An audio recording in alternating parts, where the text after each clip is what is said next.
Hi everyone, welcome to another vlog with Virtual Trombonist. My name is Chris Clark, and it's a little bit of an impromptu recording today. I hadn't planned to do anything today, but I was really thinking about something this morning, and I thought I should probably record my thoughts before I forget it.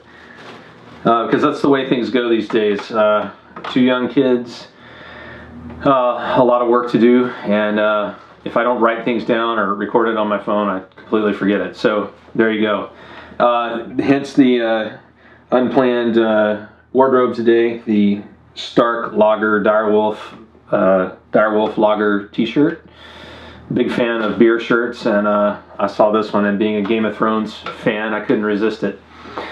The one thing I've been wanting to talk about for a little while, and it's a subject that I've really started to think about for myself a lot over the past few years, and more intensely in the past about 2 or 3 years, and that's the concept of saying yes, and in specific saying yes to things people ask us to do, whether they're musical projects, social engagements, favors, trips, whatever. Think of anything that you might be asked to do, either in your professional life or in your personal life. And you know, if you're a motivated person, and most musicians I know are, it's easy to want to do everything, and it's easy to want to say yes all the time, especially when a lot of the things, the choices you're presented with can be really fun things. You know, hey, you want to come play this concert? Hey, do you want to play this piece? Hey, do you want to go teach this class or teach a lesson? And, you know, when we're young, the tendency is to want to say yes to everything, to try to do everything and not turn anything down. And indeed, when you're young, that is a good idea. You know, when you're trying to establish yourself in a career, you have to do everything. But as the responsibilities of life start to take over, I have found it's become very necessary to really be selective in what it is that I do, and how many things I take on either at one time or over the course of a year.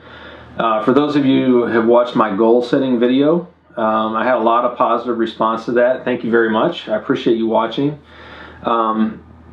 This really ties into that, and for me, it became really clear a couple years ago. I read this great article by a guy named Derek Sivers, and Derek is the founder of CD Baby and has done all kinds of other interesting stuff. And he was interviewed by Tim Ferriss. If you're not a listener of the Tim Ferriss podcast, I highly recommend it.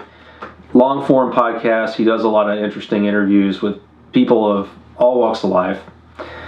And there was one thing that Derek Sivers said that really intrigued me, and it was the concept of when someone approaches him with a project or asks him to do something, his response is either hell yeah or no.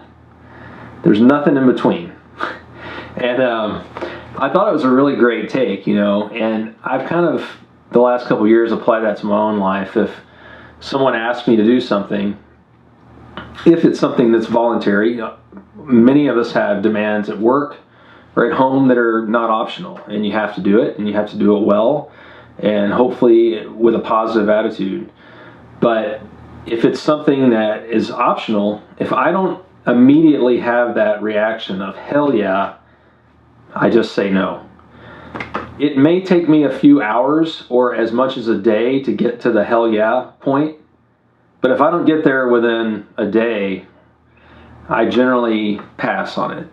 And that's my own internal gauge of knowing if something interests me enough to want to follow through on it, if it's a musical activity to want to practice enough that I'm going to feel proud of what I bring to the performance.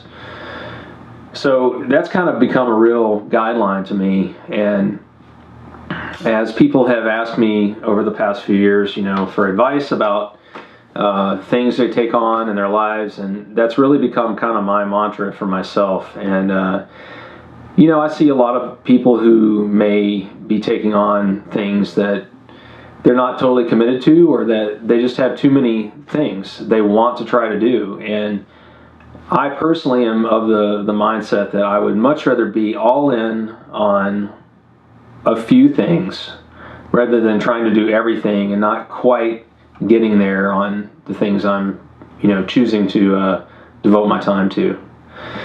So for any of you that may know me and you ask me to do something and I say no, it's nothing personal.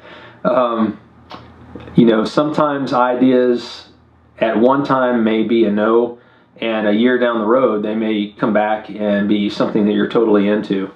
Or conversely, I've done things in the past that I'm not interested in doing anymore, and that's okay too. You do things and you grow and you move on.